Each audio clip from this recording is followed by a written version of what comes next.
எல்லாருக்கும் வணக்கம்.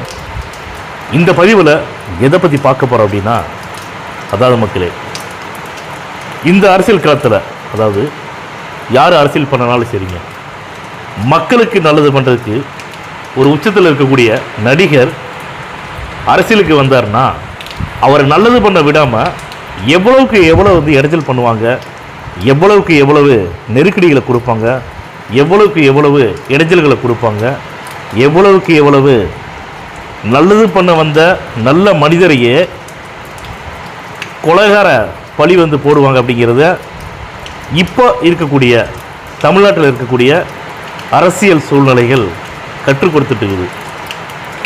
சிவாஜி படத்தில் பார்த்தீங்கன்னா ரஜினி அவங்க தன்னுடைய சொந்த காசில் சம்பாரித்து மக்களுக்கு நல்லது பண்ணணும்னு எவ்வளோ விஷயங்களை பண்ணுறதுக்காக முயற்சி பண்ணுவார். ஆனால் அரசியல்வாதிகள்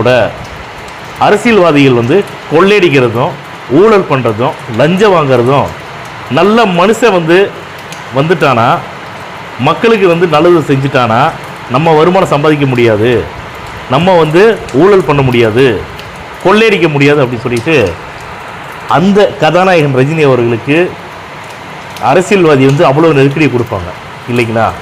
அதே மாதிரி தான் இப்போ நிஜத்தில், அப்போ சங்கர் எடுத்த ஒரு படம் இல்லைங்களா, ஆனால் இப்போ நிஜத்தில் விஜய் அவர்கள் திரையுலகத்தில் இத்தனை வருஷமாக இருந்த திரையுலகத்தையே விட்டுட்டு திரைப்படத்துறையே வேணான்னு சொல்லிட்டு மக்கள் பணிக்காக நிற்கிறாரு களத்தில்.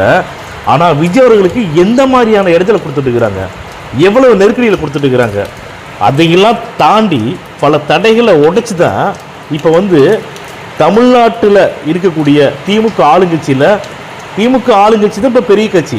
அதிமுகவில் ஒன்றுமே கிடையாதுங்க நான் சொல்கிறேன். ஏன்னா அதிமுக தான் ஆட்சி அமைக்க மாதிரி இருந்துச்சுன்னா 2021 ஆட்சி பிடிச்சிருக்கோம். ஆனால் 2021க்கு முன்னாடி